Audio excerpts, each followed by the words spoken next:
출애굽기 20장 7절입니다.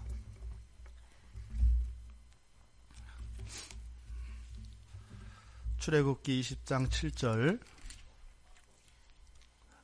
우리 같이 한 목소리로 함께 읽겠습니다. 너는 네 하나님 여호와의 이름을 망령되게 부르지 말라. 여호와는 그의 이름을 망령되게 부르는 자를 죄 없다 하지 아니하리라. 아멘. 한 달 기도회가 이제 며칠 안 남았습니다. 더 믿음으로 기도하시길 바라고, 정말로 올해 한 해 여러분들이 2015년을 시작하며 마음에 품었던, 또 하나님께 기도하였던 그 모든 기도의 제목들이 온전히 성취되어지기를 바랍니다. 그런데 단지 그것이 우리의 삶 속에서 기도의 응답으로 그쳐지는 것이 아니라 우리의 영혼을 부욕해 하고, 또 우리가 그 그리스도 예수를 믿는 그 올곧은 신앙 안에 우리가 더욱 튼실하게 세워질 수 있게 되기를 바랍니다.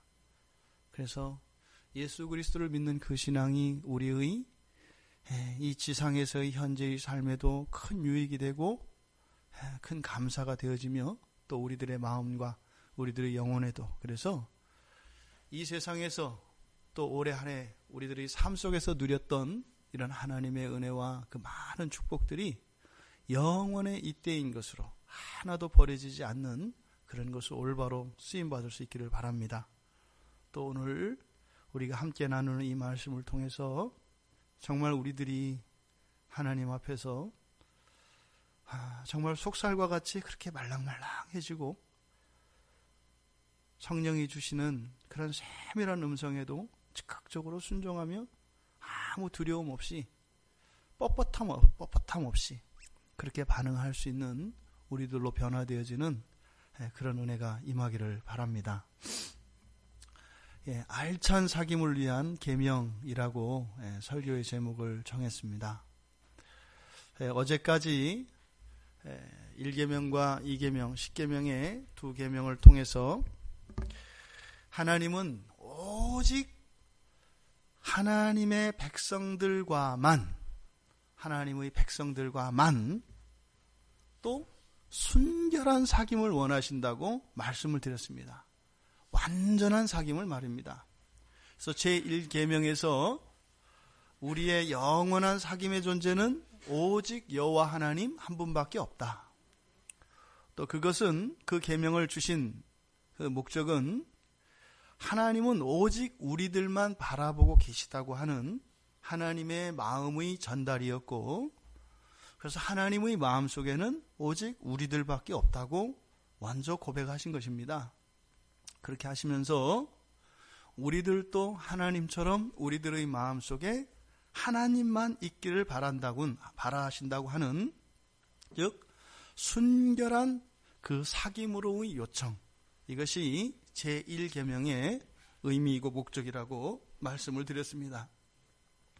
또 어저께 제2계명에서는 그 여호와 하나님의 영광을 우리가 직접 대면하는 날이 오게 될 텐데, 바로 그날 그 완전한 사귐을 위해서, 그 완전한 사귐이 이루어질 때까지 우리의 순결을 지키고 그날까지 참고 기다리기를 바라시는 하나님의 그 뜻과 마음을 우리가 알게 되었습니다. 그때까지 그 완전한 하나님과의 그 완전한 사귐이 완전히 성취되어질 때까지는 하나님을 대신하는 그 어떠한 우상들을 만들지 마라, 두지 마라. 과거의 우상은 이렇게 형상화되어 있는, 돌이나 나무들로 지어져 있는 이런 우상으로 형상화되어 나타났지만, 그 우상의 의미는 오늘날 바뀌었다.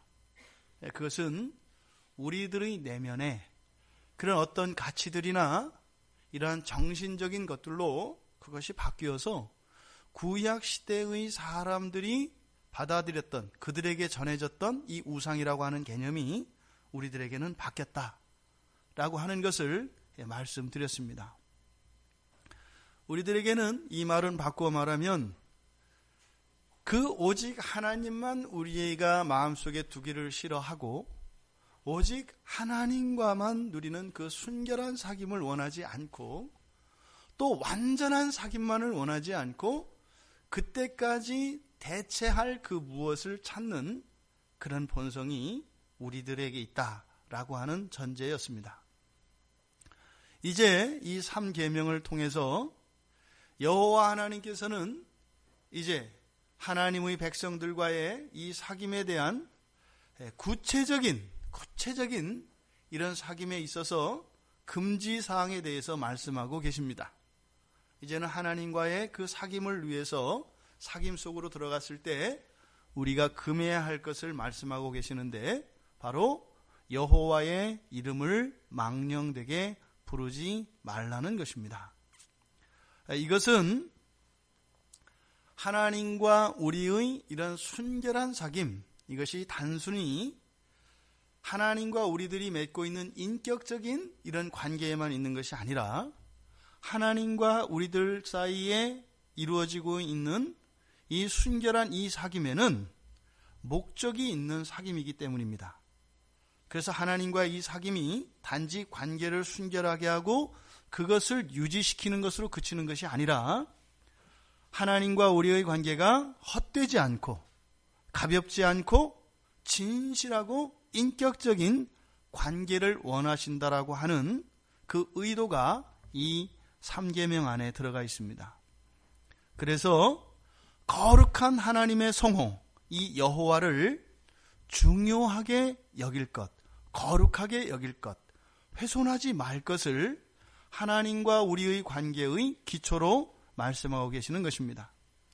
여러분들도 누구와 사귀는 대상이 있을 겁니다. 관계를 맺고 있는 그 대상이 있을 텐데 그 대상의 이름에 대한 여러분들의 마음가짐과 그 태도는 그 사람과의 관계의 깊이 그리고 그 중요성을 가늠할 수 있게 합니다.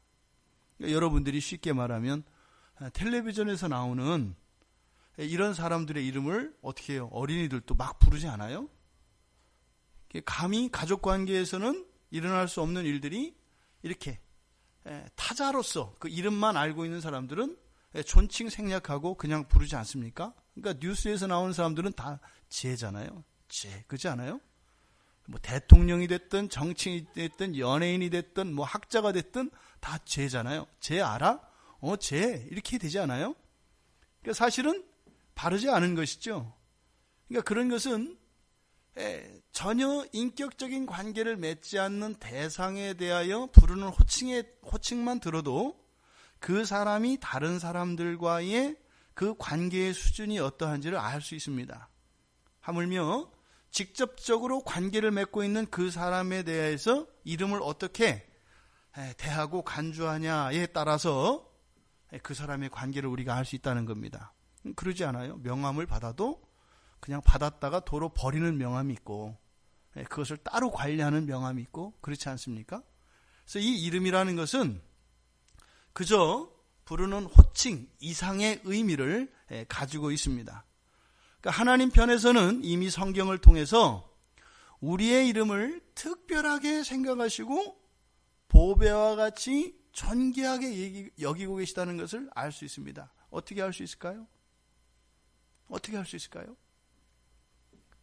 우리들이 지금 이 자리에 있는 우리 모두가 같은 이름, 사용하는 똑같은 이름이 뭐가 있죠?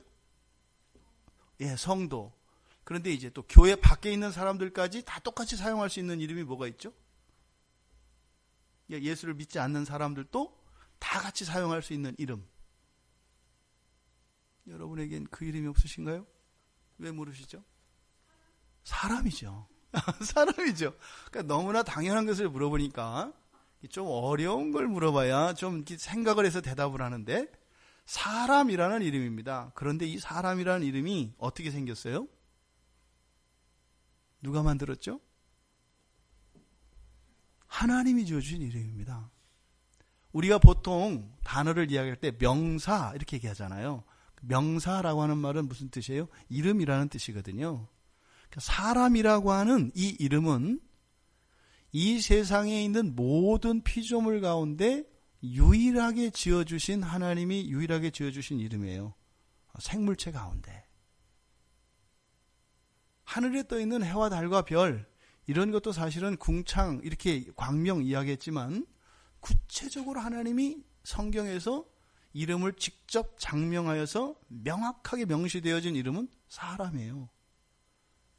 하다못해 사람의 이름도 불신자들 사이에서는, 또 우리 신자들도 그렇죠. 이름은 중요하거든요. 그래서 그 이름을 아무에게나 짓도록 하지 않습니다. 심지어는 불신자들 같은 경우에는 좋은 이름을 얻기 위해서 아주 유명한 장명가를 찾아가서 어렵사리 큰 돈을 들여서 그 이름을 짓습니다. 하물며 창조주 하나님이 우리에게 지어주신 이름, 이 사람이라고 하는 이름은 가치로 따질 수가 있겠어요? 어마어마한 이름인 겁니다. 존재론적으로는 하나님의 형상을 따라 지음을 받았죠. 그런데 거기에 걸맞는 이름이 바로 사람인 겁니다. 그러니까 사람은요, 이름도 존귀하고 존재도 존귀한 겁니다.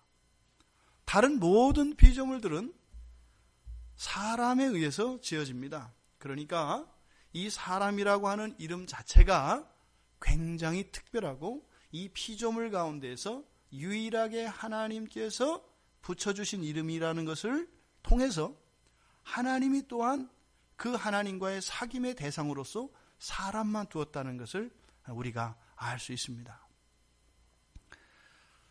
하나님은 이제까지 하나님 앞에서 우리의 마음가짐과 우리의 태도가 어떠했는지를 가르쳐 주시기를 원하는 겁니다.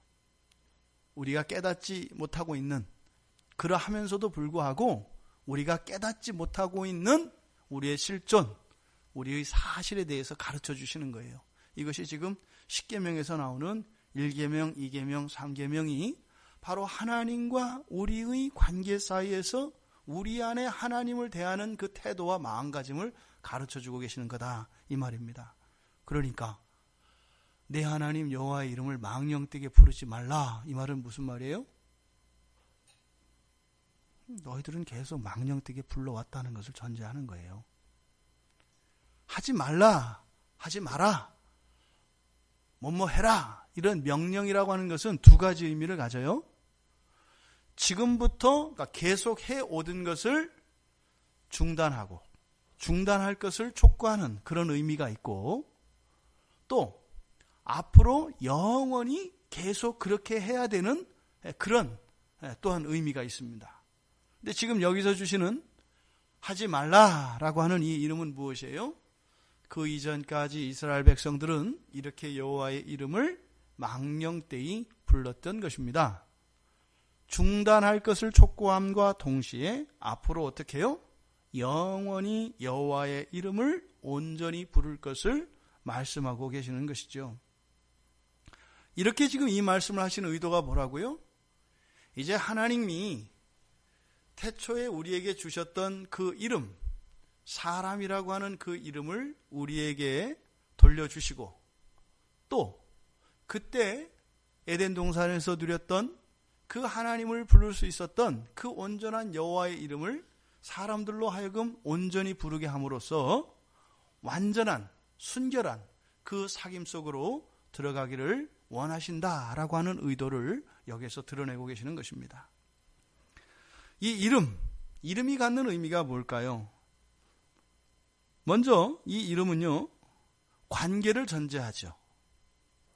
어떤 관계가 필요 없는데 이런 이름이 필요할까요? 필요하지 않습니다. 이런 동물들은 서로에게 이름을 붙이지 않아요.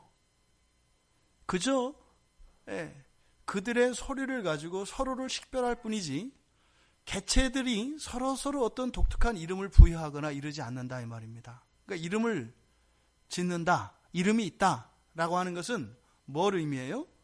어떤 관계, 다시 말해서 누군가에게 자기를 알리고 또 누군가를 식별하고 구별할 수 있어야 이 이름이 필요한 겁니다.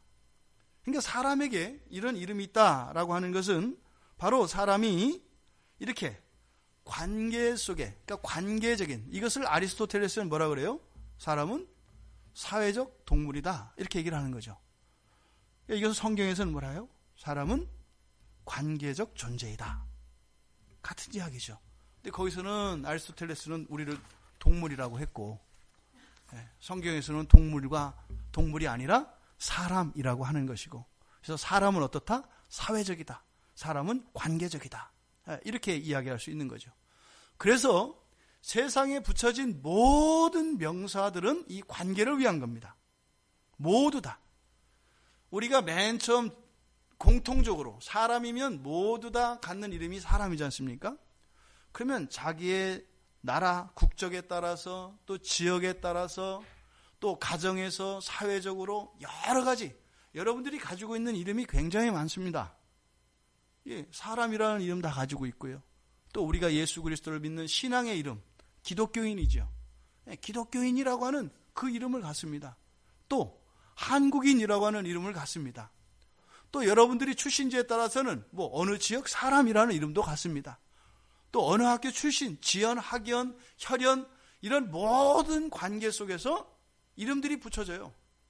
동창, 뭐 고향 사람, 뭐 친척, 형제, 자매, 부모, 부부 이 모든 것들이 다 관계 안에서 불려지는 이름이죠. 그러니까 우리는 굉장히 많이 이렇게 실타래같이 얽혀있는 여러 관계 속에서 살아가요.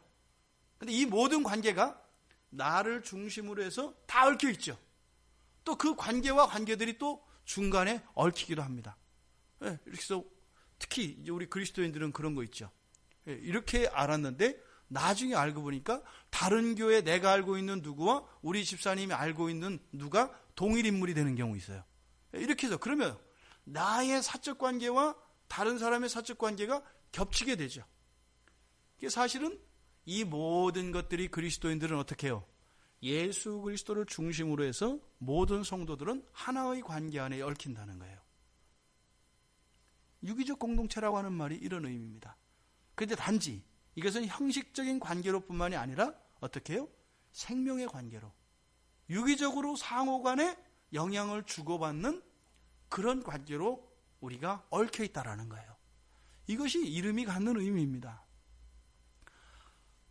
성경에 보면 하나님의 이름이 많이 나옵니다. 그래서 하나님의 이름, 성경에서 게시되는 이 하나님의 이름은 하나님의 존재를 나타내기도 하고 하나님의 성품을 나타내기도 하고 또 하나님의 능력을 나타내기도 합니다. 그래서 하나님이 어떤 분이신지 우리가 풍성히 알 수 있게 합니다. 그런데 하나님의 여러 가지 이름 가운데 우리와의 사귐에 직접적으로 다시 말해서 이 언약 관계에 사용되어지는 이름은 딱 하나입니다. 그게 뭐예요? 여호와. 그러니까 여기서 단지 여호와의 이름을 이렇게 망령되게 부르지 말라라고 하는 것이 하나님을 함부로 하지 마라, 신을 우습게 보지 마라, 이런 존재론적인 의미뿐만 아니라 여기에는 무엇과 함께 나타난다고요? 관계까지 나타낸다 이 말이에요. 그러니까 하나님과 관계를 맺고 있는, 즉 하나님과 사귐 속에 있는 너와 나, 하나님과 우리 사이에 있는 이 사귐 자체를 어떻게 해요? 망령되게 생각하지 말라는 거예요.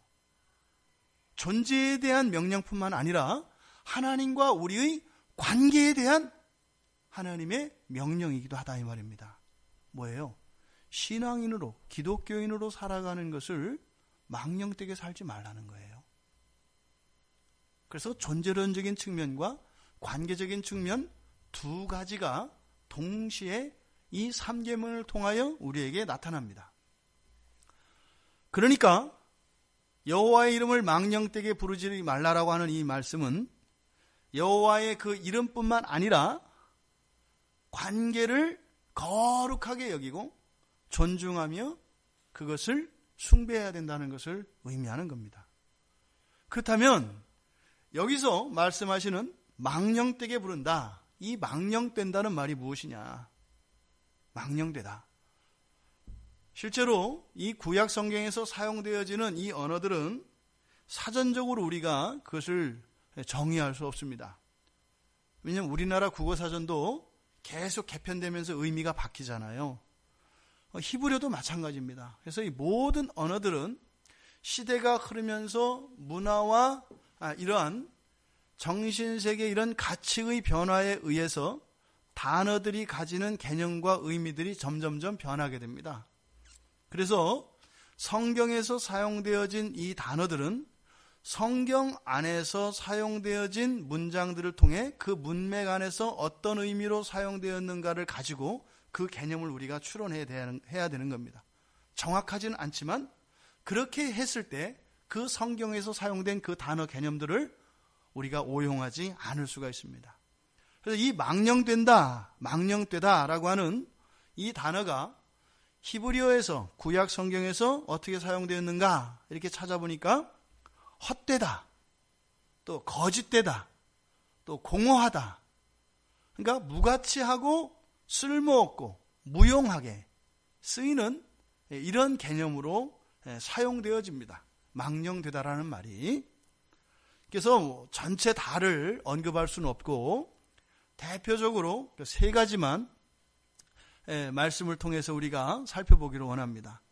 첫 번째로는 시편 12편 2절의 말씀을 보면 그들이 이웃에게 거짓을 말하며 아첨하는 입술과 두 마음으로 말하도다. 여기서 이웃에게 거짓을 말한다 할 때 이 거짓, 이것이 망령되다라고 하는 이 단어와 똑같은 단어입니다.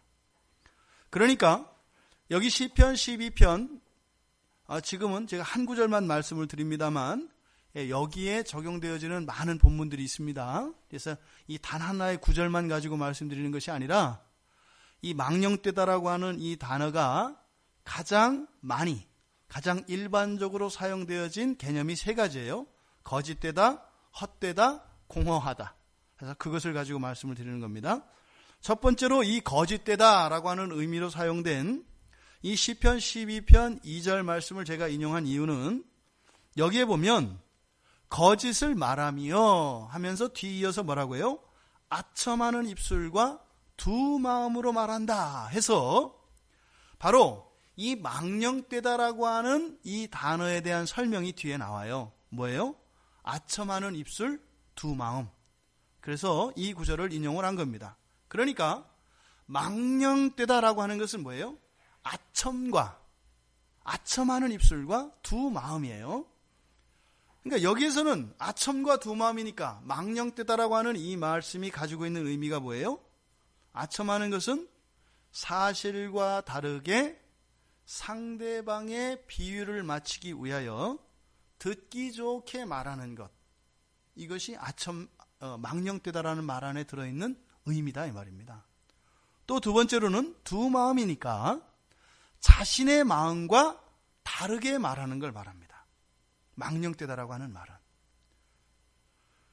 그 다음 두 번째로 헛되다라고 하는 의미로 쓰인 경우가 시편 139편 20절에 나옵니다. 원수들이 주의 이름을 헛되이 취하나이다. 이것이 망령되게의 번역입니다. 그러니까 원수들이 주의 이름을 헛되게 한다. 이것은 어떤 의미이겠어요? 그 이름의 존재와 그 영광과 그 가치를 모르고 그저 어떻게 해요? 의미 없이 부르는 것을 의미합니다. 그러니까 하나님을 온전히 아는 지식 없이 그저 불리는 그 이름, 많은 이름 가운데 하나의 호칭으로서, 혹격으로서 그 이름을 부를 때 그것을 헛되다라고 이야기한다 이 말입니다. 그러니까 여호와 하나님의 본질과 여호와 하나님의 속성과 그 여호와 하나님의 속성을 알지 못한 채 그저 주문과 같이 부르는 여호와 이름, 그것은 헛되다는 겁니다. 원수들이 여호와의 이름을 들먹일 때 그것은 아무 의미 없다 이 말입니다. 마치 알맹이는 빠져나가고 벗어놓은 허물과 같은 그런 여호와의 이름, 실체는 없고 내용은 없고 실속도 없는 그러한 여호와 이름을 부르는 것, 그것을 헛되다라고 이야기한 거다 이 말입니다. 세 번째로 공허하다라고 하는 의미입니다. 이사야서 29편 13절에 이사야서 29장 13절을 보면 주께서 가라사대 이 백성이 입으로는 나를 가까이 하며 입술로는 나를 공경하나 마음은 내게서 멀리 떠났나니 그들이 나를 경외함은 사랑의 계명으로 가르침을 받을 뿐이라 이렇게 이야기합니다. 이거는 뭐예요? 하나님을 압니다. 그 교훈도 알고 성품도 압니다. 그런데 뭐예요? 마음에 두지 않고 그저 형식적인, 다시 말해서 그저 하나님과의 그 형식적인 관계만을 유지하고 있는 것을 의미합니다. 이것은 하나님의 말씀에 영향을 받지 않습니다. 하나님의 존재를 인정하고요. 하나님을 알매도 불구하고 그 하나님과의 사귐을 통해서 아무런 존재적인 이런 본성적인 변화가 일어나지 않아요. 왜요? 마음에 두지 않기 때문입니다. 이런 형식적인 관계는 계속 유지를 합니다만 그것으로 인한 실질적인 유익은 없다 이 말입니다. 이런 것을 예수님께서는 신약에서 기도에 대하여 가르쳐 주실 때 중언부언하는 기도라고 해요. 응답되지 않는 기도.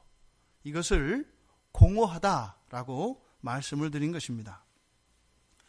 에스겔서 33장 31절에서 33절의 내용을 보면 이스라엘 백성들이 듣고 행하지 않는 것에 대해서 질책을 하십니다. 바로 이런 겁니다. 듣습니다.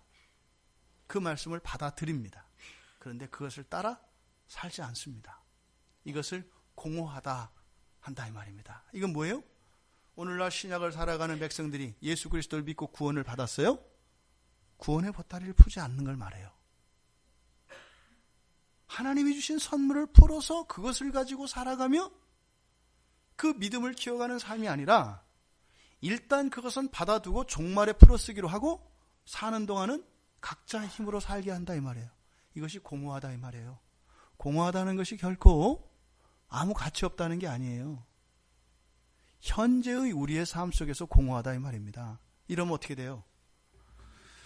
예수를 믿은 게 별로 실제적이지 않고 나의 삶 속에 큰 영향력이 느껴지지 않는 거예요. 근데 또 그렇게 내놓고 그럴 수는 없으니까 가끔 또 은혜에 인위적으로 참여하기도 하고 이렇게 하는 거예요. 이것을 공허하다고 말한다 이 말입니다. 결국 여호와의 이름을 망령되게 부르는 것은 결국 결과적으로는 어떻게 돼요? 여호와 하나님을 우상으로 만드는 게 돼요. 여호와 하나님의 이름을 부르는데 망령되게 부르면 바로 제2계명에서 헛된 것에 실제적인 의미를 두고 그것을 부를 때 헛된 것처럼 반대로 참 하나님이신 여호와의 그 성호는 사용하지만 그 이름을 망령되이 부름으로써 모든 것이 헛되게 되므로 결국은 여호와 하나님은 어떻게 해요? 우상으로 만들어버리는 것이다 이 말입니다. 그러니까 제2계명과 제3계명 정반대로 여호와 하나님을 모욕하는 것이 되죠. 하찮은 것들을 하나님과 동급의 반열로 올림으로써 하나님을 모욕하게 한 제2계명이나 실제이신 생생하게 살아계신 창조주이신 하나님의 이름을 망령되이 부름으로써 마치 우상과 같은 존재로 그 이름을 불러도 아무런 영향력이 없고 그 힘과 능력과 영광이 나의 삶 속에 일어나지 않게 함으로써 사람들로 하여금 여호와 하나님은 죽었다.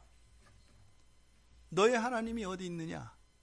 라고 여호와 하나님을 우상처럼 만들어버리는 결과가 된다 이 말입니다. 여호와의 이름을 망령되게 부르는 모든 사람은 그 능력과 사랑을 경험할 수 없습니다. 그 하나님이 전능하신 하나님이시고 사랑의 하나님이시고 구원하시는 하나님이신들 여호와의 이름을 망령되게 부르면 그것을 현재의 삶 속에서 경험하고 누릴 수 없습니다. 망령되게 부르지 말라라고 하는 것은 그러니까 구약 성경에서 사용되어진 이 단어들의 용례를 통해서 우리가 좀 더 구체적으로 이 망령되게 부르지 말라는 이 말씀을 우리가 적용할 수 있습니다. 어떻게 해요? 거짓되고 헛되고 공허하게 부르지 말라는 겁니다. 거짓되고 헛되고 공허하게 부르지 말라라고 하는 것은 소극적인 명령이죠. 그러니까 이것을 적극적인 명령으로 바꾸면 이것에 반대가 되지 않겠습니까?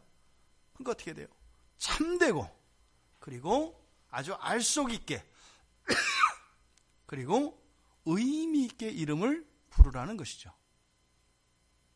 여호와 이름은 망령되게 부르지 말라 그래서 망령되게 부르지 않기 위하여 조심하고 벌벌 떨라는 게 아니죠. 이 명령은 어떻게 해요? 적극적인 명령으로 나가서 여호와 하나님의 그 이름에 가지고 있는 능력과 그 여호와 하나님의 그 성품의 유익과 또한 그 여호와 하나님과 맺고 있는 그 사귐의 실제적인 그런 하나님의 은총들을 삶 속에서 누릴 수 있도록 하라는 겁니다. 거룩한 이름 여호와와 그 하나님과의 사귐을 참되게 하고 실효 있게 하고 의미 있게 하는, 그렇게 하기 위해서는 우리가 여호와 하나님의 이름을 온전히 불러야 하는 것입니다. 이것을 통해서 인격적인 사귐, 그러니까 보겠어요? 우리가 흔히 말해서 인격적으로 주님을 만나셨습니까? 이 말 안에는 바로 여호와의 이름을 망령되게 부르지 않고 참되고 알차고 의미 있게 부르는 것이 포함되어 있는 것이죠. 그러니까 이 세 가지의 개념을 전부 아우를 수 있는 단어가 뭘까? 찾아보니까요, 결국에는 구약에서 이 세 가지의 의미를 하나로 합칠 수 있는 단어가 아만이라는 단어예요. 아멘. 아만이라는 단어가 이 세 가지의 의미를 하나로 나타낼 수 있더라고요. 히브리어에서는 이 단어만이 이 세 가지의 의미를 나타낼 수 있더라고요. 바로 이 아만의 사귐, 이것이 여호와의 이름을 망령되이 부르지 않는 것입니다. 거룩한 이름 여호와는 하나님과의 그 사랑의 인격적인 관계를 전제로 할 때 그 이름은 우리들의 능력이 됩니다. 그래서 실제로 그 이름을 부르는 자들에게는 그들의 광야와 같은 삶에 길이 나고 강이 생깁니다. 이것이 여호와 이름의 능력입니다. 우리의 삶 속에 그러한 능력이 나타나지 않는 것은 왜 그렇다고요? 망령되게 부르기 때문이라고 성경은 이야기하는 것입니다. 여러분들의 인생에 모든 위기와 어려움과 그러한 것들의 대안이 어디에 있을까요? 바로 여호와와의 온전한 사귐에 있다는 겁니다. 성경의 말씀입니다. 여러분들이 그렇게 했는데 경험이 안 되면요, 하나님께 따질 수 있습니다. 여러분들이 하나님을 공박할 수 있다 이 말이에요. 그런 믿음을 가지시고 그런 실제적인 그런 사귐으로 나아가실 수 있는 여러분들 되시기를 바랍니다. 그 이름을 부를 때, 그렇게 온전히 여호와의 이름을 부를 수 있을 때 우리의 삶 속에서는요, 찬양과 감사가 마를 수가 없습니다. 찬양할 수밖에 없고 감사할 수밖에 없는 겁니다. 그러면요, 사랑이 커가게 되어 있습니다. 헛되이 부르는 자들에게는 이 명령은 오히려 그러한 유익과 하나님의 은혜로부터 배제되어질 뿐만 아니라 오히려 하나님과의 그 사랑과 사귐에 있어서 퇴보적이며 퇴색될 것이라고 하는 경고까지 있습니다. 그러니까 하지 않는 것으로 우리가 만족하거나 안심할 수 없다 이 말입니다. 오히려 무엇이에요? 그렇게 함으로써 우리에게 주신 그 하나님의 은혜들을 다 누림으로 나아가야 된다 이 말입니다. 그렇다면 이런 아만의 사귐, 알찬 사귐, 우리말로는 알차다, 튼실하다, 이게 맞을 것 같아요. 그래서 이렇게 알차고 튼실한 그러한 사귐으로 어떻게 그러면 나아갈 수 있겠는가? 결국에는 무엇입니까? 우리가 여호와의 이름이 실존되었다고 말씀을 드렸죠. 그래서 그래도 근사치에 가장 가까울 것이다 하는 것이 여호와 내지는 야훼입니다. 근데 어느 것도 정확하지가 않아요. 근데 여호와가 되었든 야훼가 되었든 결과론적으로 보면 이스라엘 백성의 타락과 배신으로 인해서 그들은 여호와의 이름을 망령되게 부르지 않을 수 없습니다. 왜요? 이름을 잃어버렸어요. 온전한 이름을 잃어버렸어요. 그러면요, 부를 수가 없어요. 그러니까 어떻게 해요? 아도나이라고 바꾼 거예요. 이름을 못 불러요. 거기에 명분을 붙이죠. 바로 이 계명을 통해서 여호와 이름을 안 불러요. 왜 그럴까요? 이름을 잃어버렸기 때문이에요. 이름을 두고 대명사로 부르잖아요. 자기 모순입니다. 그들이 율법적으로 이것을 해석해서 아도나이로 부른다라고 그렇게 궁색한 변명을 내고 있습니다만 성경의 역사를 살펴볼 때 그들은 이름을 잃어버렸어요. 그 이름이 실존돼 버린 거예요. 전수가 되지 않은 거예요. 그러니까 어떻게 해요? 그 관계는, 언약 관계는 계속해야 되겠고 이름을 불러야 되겠는데 이름을 잃어버렸으니 어떻게 돼요? 거기다가 아주 그럴듯하게 명분을 붙여서 여호와 이름은 거룩한 이름이기 때문에 감히 부를 수 없다. 이렇게 하면서 어떻게 해요? 그걸 아도나이로 바꿔요. 아도나이로 부른 게 그렇게 오래되지 않았어요. 그러면 구약 성경만을 믿고 구약 성경만을 믿고 있는 이 유대교인들, 이들은 존재론적으로 그들의 현실에서 여호와의 이름을 망령되게 부를 수밖에 없어요. 하나님을 부르면 부를수록 뭐예요? 하나님의 이름을 까먹었습니다. 이렇게 할 수밖에 없는 거예요. 그렇다면 이 아만의 사귐으로 들어가기 위해서는 먼저 잃어버린 하나님의 이름을 되찾아야 합니다. 그 이름이 누굴까요? 예수입니다. 예수. 바로 이 예수는 잃어버린 하나님의 그 성호인 여호와의 회복인 동시에 완성인 것입니다. 여호와가 더 옳으냐 야훼가 더 옳으냐 따질 필요 없습니다. 왜요? 어차피 그것은 우리가 확인할 수가 없어요. 중요한 것은 모세에게 가르쳐 주셨던 그 언약의 당사자로서의 그 이름을 잃어버렸다는 사실입니다. 하지만 우리에게는요, 분명한 이름으로 가르쳐 주셨습니다. 그 이름이 누굽니까? 예수입니다. 그 존귀한 이름, 그 예수를 통해서 바로 오늘 제3계명에서 이야기하는 여호와의 이름을 망령되이 일컬지 않고 온전히 참되게 우리가 그 이름을 부를 수 있는 것입니다. 모세에게 여호와로 계시되었다고 기록되어진 그 이름, 그 이름의 완성이 바로 예수입니다. 여호와를 망령되이 부르지 않는 그 첫걸음이 바로 무엇이겠어요? 예수 그리스도를 하나님으로 믿는 것으로부터 시작됩니다. 예수 그 존귀한 이름을 그러니 우리가 망령되이 부르지 말아야 할 것입니다. 예수의 이름을 부를 때 헛되이 부르거나 거짓되이 부르거나 공허히 부르는 일이 없어야 할 것입니다. 믿음으로 그의 이름을 불러야 할 것입니다. 여러분 마음이 없이 그저 미사역으로 예수님께 아첨하고자 하는 마음으로 없는 신앙과 없는 믿음을 그저 우리의 입으로 떠버리는 것으로 예수의 이름을 사용해서는 안 될 것입니다. 그렇게 되어서는요, 우리에게 큰 손해가 있다고 성경은 가르쳐준다 이 말입니다. 우리가 예수의 이름을 부를 때 우리의 믿음을 포장하거나 딴 마음을 품지 않고 온전한 우리들의 신앙과 사랑의 고백이 담겨 그 이름을 불러야 할 것입니다. 그랬을 때 하나님께서 주신 이 약속들이, 그 하나님과의 사귐 안에서 우리에게 주신 그 모든 약속들이 여러분들의 삶 속에서 그대로 허용되어질 것이고 성취될 것을 믿습니다.